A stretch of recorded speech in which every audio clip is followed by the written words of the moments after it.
Babala, sensitibong paksa, maging disente sa mga komento. Factory worker sa Cabuyao, Laguna, naglaway at nagwala dahil sa epekto ng rabies. Halos 1 taon matapos siyang makagat ng aso. Pahayag ni Eva, nasa trabaho ako ng araw na yon. Nag-chat sa akin yung asawa ko. Nakikipaglaro raw siya noon sa aso. Tapos nasakmal daw ng aso yung kanang daliri niya. Medyo malalim yung sugat niya. Tapos yung kalahati ng kuko niya natuklap. Tumulo raw yung dugo ng asawa ko doon sa sahig.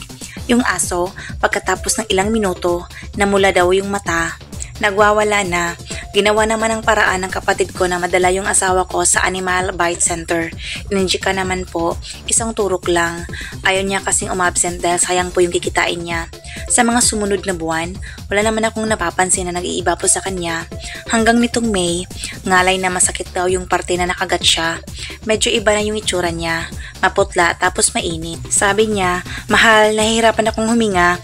Dalhin ko raw siya sa ospital. Nung naliligo po siya, naririnig ko po siya, ang lamig-lamig daw. Hirap na hirap ng huminga. Sobrang sakit po. Naiyak po ako. Kahit maduling-duling na, pinipilit niya pong lumingon po sa akin. Panoorin natin ang kabuuan ng kwentong ito sa Kapuso Mo Jessica Soho, Linggo ng gabi. Sino ang misteryosong babaeng nakuhanan sa litrato na lumalabas mula sa Imbernal sa Makati? Paalala, maging desente sa pagkomento. Pahayag ni Rosemary, ako yung na-viral na nakuhanan nila ng picture sa my drainage. Naangalakal po ako. Kinukuha ko yung cutter blade ko noon. Meron po kasi akong hawag na plastic noon na biglang dumulas. Tumama siya sa bato. Ngayon, sumuot naman siya sa my drainage. Kinuha ko at tumingin ako sa paligid kung mayroong makakita sa akin o baka masasagasaan ako. Umakyat ako agad kasi hindi ako tumagal kasi kinakabahan ako, natatakot ako, nahihirapan akong bumaba, may mga sugat nga po ako. Hindi ko po nakitang may nagpipicture po sa akin. Nagulat na lang ako, ang dami ng tao. Lahat sila nakatingin sa akin. Sa sobrang takot ko, tumakbo na lang po ako. Wala naman po akong ginagawang kasalanan. Ang masakit na katotohanan sa kwentong ito, marami sa ating mga kababayan ang napipilitang manirahan sa mga imbornal, kanal o ilalim ng tulay. Pasukin natin ang kanilang naging bahay at buhay ngayong linggo sa Kapuso Mo Jessica Soho. Musika at alaala ng OPM legend na si Ka Freddy Aguilar, ating balikan. Kwento ni Sharon, isang fan. 9 years old ako nung una akong makapanood ng concert niya.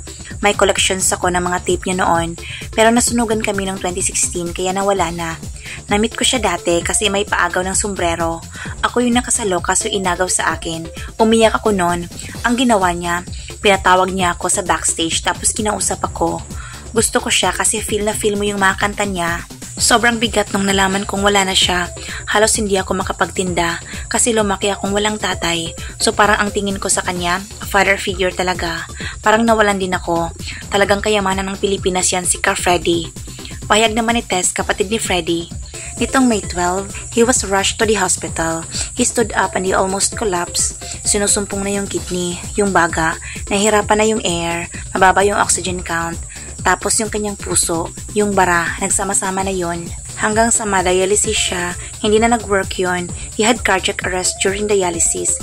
Namimiss namin siya ng sobra. Gusto ko rin magpasalamat sa kuya ko. In him, becoming Freddy Aguilar was also our way to achieve what we have become. Panoorin natin ang kabuuan ng kwentong ito sa Kapuso Mo Jessica Soho, Linggo ng gabi. Magkapatid na Japinoy na survivor ng ikalawang digmaang pandaigdig at kanilang mga kaanak mula Japan, makabagbag damdamin ang pagkikita matapos ang halos 80 years. Kwento ni Lydia at Elizabeth, nagkakilala yung mga magulang namin sa Mindoro. Nangis na yung tatay namin, may sarili siyang bangka. Hindi pumayag yung mga kapatid ni nanay na sumama kami sa Japan, malayo. Nung bata pa kami, wala kaming alam tungkol sa itsura ng Japan. Naiisip din namin, yung mga kapatid ni tatay, kung paano ang buhay nila doon. Hanggang sa namatay yung tatay namin, 2 buwan pa lang sa tiyan ni nanay yung bunso namin, kaya maraming hirap ang naranasan ng nanay namin. Nung may gyera, nagtago kami sa bundok, takot kami sa mga sundalo. Gusto namin magsama sa Japan kung buhay pa si tatay, pero wala nang pag-asa. Pagtapos ng gyera, may kapatid si nanay na nagkuha sa amin sa Mindoro. Wala nang magpapakain sa amin kung hindi sasama kami sa kanya. Hanggang sa namatay yung nanay namin noong 1964 dahil sa sakit. Ang trabaho namin noon, nagagapas ng palayan para makakain. Mahirap na mahirap.